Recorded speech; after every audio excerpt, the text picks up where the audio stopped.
समय कम है, लेकिन आपकी इच्छा थी कि मैं यहाँ आऊं।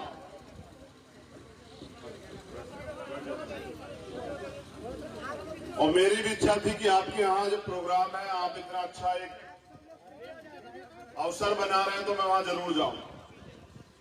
आज शाम में हमारा प्रचार का प्रोग्राम था। मैंने आकिब साहब से कहा कि कैंसिल कर दो, अब जाएंगे भाइयों से मिलने के लिए और वहां जाके चुनाव से अलग भी हमारे रिश्ते उनको निभाएंगे, फिर आके काम करेंगे। देर रात से काम कर लें कोई बात नहीं, लेकिन जब उन्होंने बुलाया तो उनको निराश नहीं करेंगे। फिर हम यहां चले आए, लेकिन मुझे आपसे कुछ और बात करनी जो बहुत महत्वपूर्ण, और मेरी अपील है बस अगले 10 मिनट आप पे जितना भी इंपोर्टेंट फोन आ जाए, कुछ भी हो, उसे सबको छोड़ के आप 10 मिनट मुझे दें और सुने।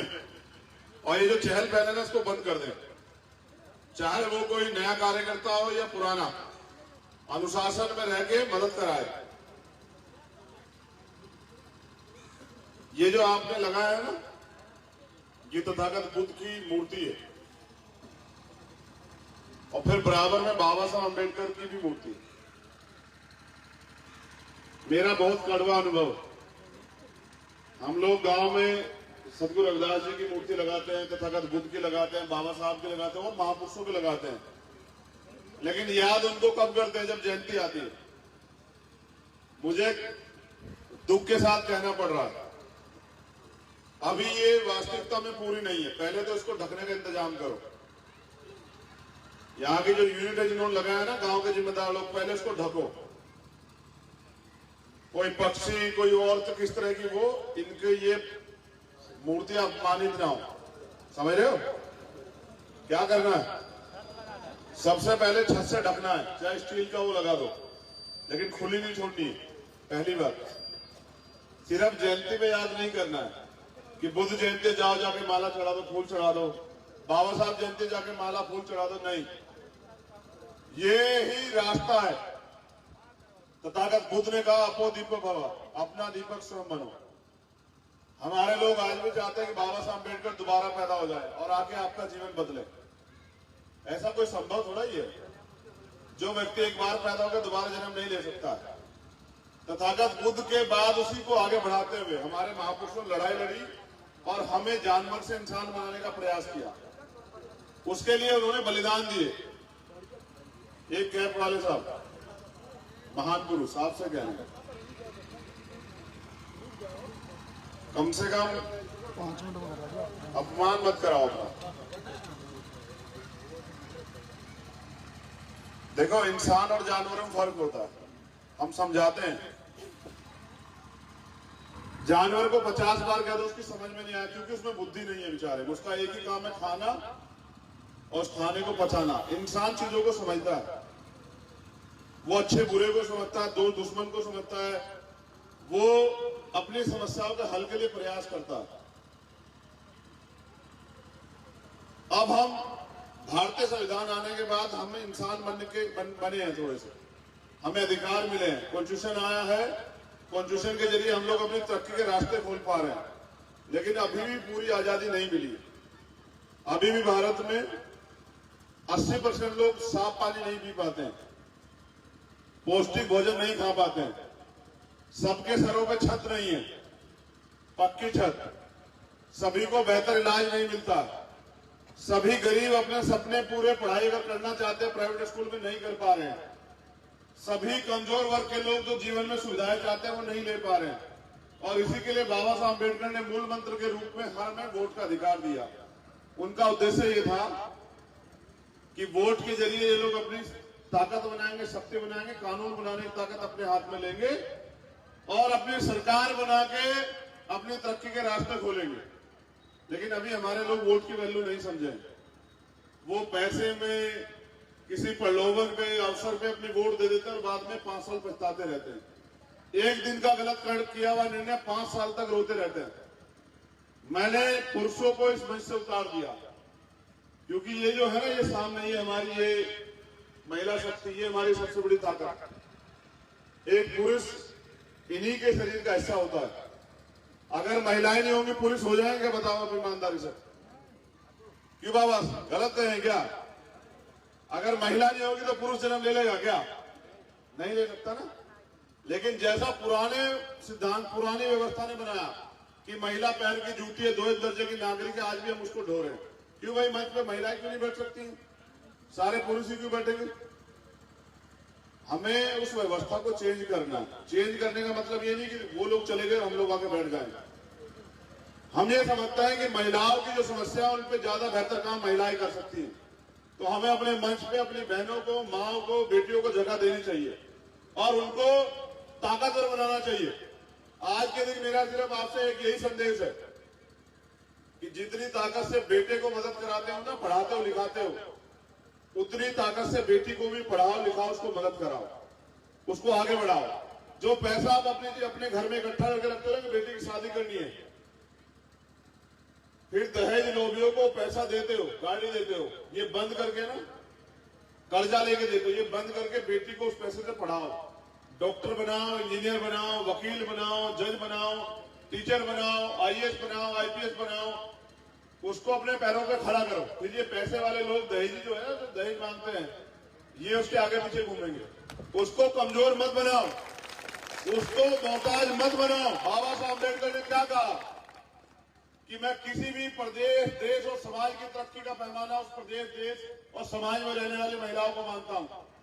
मैं इसलिए आपसे कह रहा हूं कि आप भी उनकी तरह उन्हीं की व्यवस्था पर चले जा रहे हैं। हमारा नौकरी कोई लगेगा तो उसे शादी में गाड़ी चाहिए, उसे सोने की अंगूठी चाहिए, उसे कैश चाहिए। अब गरीब आदमी कहां से लाएगा सब चीजें? मकान बेचे, जमीन बेचे, क्या करे? इस तरह तो गरीब कभी आगे बढ़ ही नहीं पाएगा। इसलिए हम आपसे कह रहे हैं कि जो पैसा आप अपनी शादी के लिए इकट्ठा कर रहे हैं ना, वो पैसा ना इकट्ठा करके ना हमारी बहनों के ऊपर पढ़ाई में लगाइए। आप जैसे बेटे को चाहते ना नौकरी करे, उसी तरह इनको नौकरी करने वाला बनाइए। जब ये अपने पैरों पर खड़ा हो जाए तो कोई दहेज वाला ना, दहेज के चक्कर में इनकी हत्या ना करे, इनके ऊपर जो है वो गैस सिलेंडर से या फांसी लगा के ना मारे, आपकी बच्ची ना मर जाए। आप समाज बदलो। हमारी लड़ाई सत्ता परिवर्तन की नहीं थी, व्यवस्था परिवर्तन की थी, जिसमें आज भी जाति धर्म की वजह से हम लोग गुलाम बने हुए हैं और हमारा शोषण होता है। मैं आपसे हाथ जोड़ के अपील करता हूं, दूसरों जैसे मत बनिए, अपने महापुरुषों के जो विचार हैं उन पर आगे बढ़िए। बाबा साहब अम्बेडकर हमारे अपने जीवन में ऐसा प्रयास किया कि हमारे जीवन में बदलाव हो जाए। उनके 4 बच्चे कुर्बान हुए, क्या वो अपने बच्चों के लिए लड़ रहे थे? बताओ आप सब लोग, क्या बाबा साहब अपने बच्चों के लिए लड़ रहे थे? उन्होंने, उनकी पत्नी ने, जब उनका बेटा राजरत्न बना हुआ पड़ा तो उनसे कहा कि आप तो कहते थे बाबा साहब अम्बेडकर राजरत्न राज करेगा, ये तो मर गया है, इसका अंतिम संस्कार होगा। बाबा साहब कहे कि मुझे गोलमेज कॉन्फ्रेंस जाना है, एक बेटे की चिंता करूंगा तो आने वाली पीढ़ियों के करोड़ों बेटे जो हैं देश में गुलाम बन जाएंगे। मैं इसकी तरफ नहीं देखना चाहता। आपने क्या, बाबा साहब के मिशन को आगे बढ़ाने का आपने क्या योगदान दिया भाई? मैं तो अपने नौजवान साथियों को भी कह रहा हूं, अगर आपकी जेब में पैसा आ गया तो समाज थोड़े बदल गया भाई। क्या जब जो लोग ताकतवर हो गए वो समाज का हाथ क्यों नहीं पकड़ना चाहते? वो क्यों एक गरीब परिवार को मदद नहीं करना चाहते? ये कौन सी, क्या बदलाव हुआ है हमारे वर्ग में? हम भी तो सावंती हो गए। जो पैसा वाला हो गया वो समाज में बैठना ही नहीं चाहता है। देखो, मैं आपसे फिर अपील कर रहा हूं, आप गलत ट्रैक पर चले गए, उसको बदलना पड़ेगा। हमारे महापुरुषों ने क्या कहा, समता मूलक समाज बनाना। कैसे बनेगा? कमजोर और ताकतवर में कभी समझौते नहीं होते। पहले आप ताकतवर बने, अपने आप को खड़ा करें, मजबूत बनाएं। और मैं नौजवानों से अपील करूंगा भाई, एजुकेशन ही एक रास्ता है, बस खूब अच्छे से पढ़ाई करो, काबिलियत पैदा करो अपने अंदर, और उस काबिलियत के दम पे आगे आओ और अपना इतिहास खुद लिखो। किसी के आगे हाथ में फैलाओ, मोहताज मत बनो, अपनी ताकत बनाओ और अपनी ताकत के दम पे परिवर्तन करो।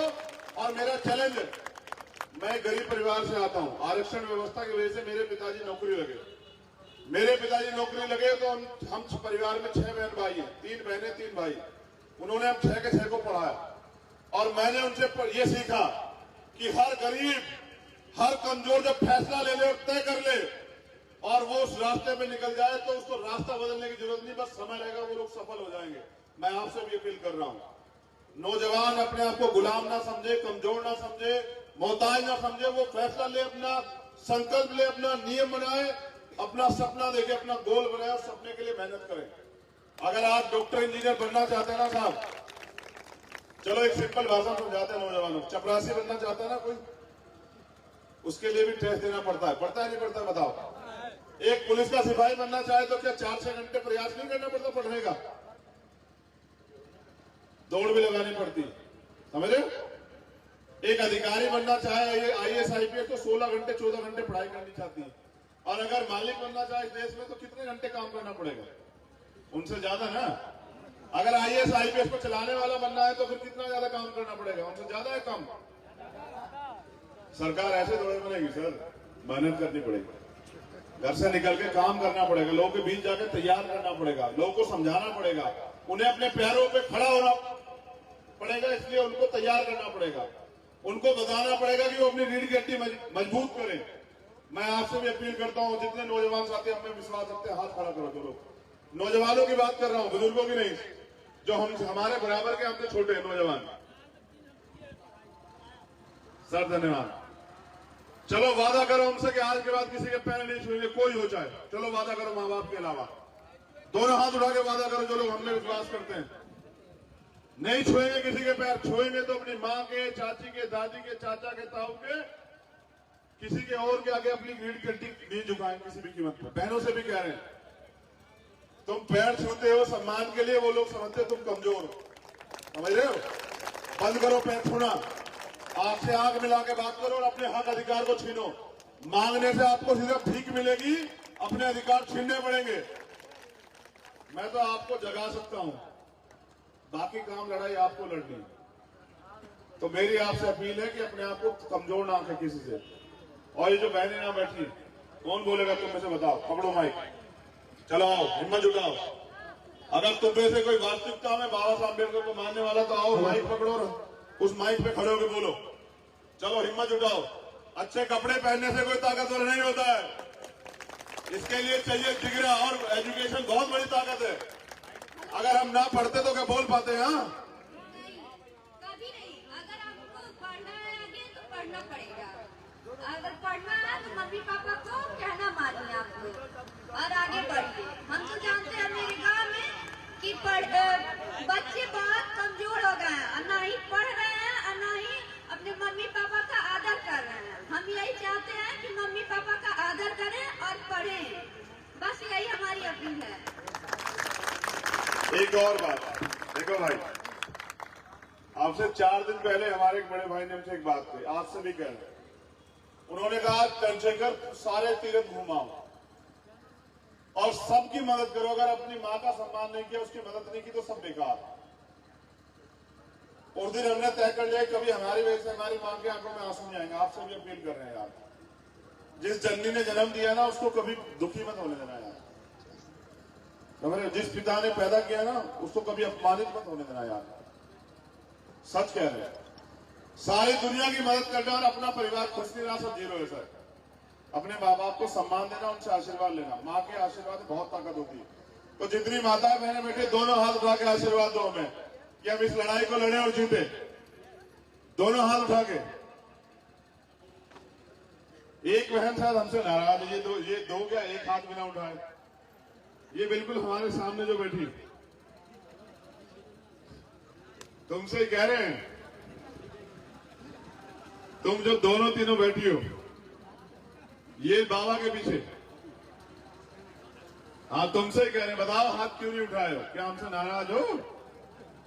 तो क्यों नहीं उठाए हाथ, बताओ। नाराज नहीं तो उठाओ दोनों हाथ। ठीक है, अब ठीक, धन्यवाद। और यहाँ की कमेटी का धन्यवाद, हर उस साथी का धन्यवाद, उसको कवर करा लेना यार। अपने लोगों की रक्षा सुरक्षा, अपने हक अधिकार रक्षा सुरक्षा स्वयं करो, कोई भगवान नहीं आएगा करने के लिए, समझ रहे हो? इन बच्चों पर अन्याय अत्याचार खूब चिल्लाते हैं, कोई नहीं आता मदद करने के लिए, समझ रहे हो? अपने हक की लड़ाई खुद लड़नी पड़ेगी। अगर यह वीडियो आप हमारे YouTube चैनल पर देख रहे हैं तो चैनल को सब्सक्राइब करें, वीडियो को लाइक करें और शेयर करें। अगर आप यह वीडियो हमारे फेसबुक पेज पर देख रहे हैं तो पेज को फॉलो करें और वीडियो शेयर ज़रूर करें। अपनी प्रतिक्रिया नीचे कमेंट बॉक्स में दें।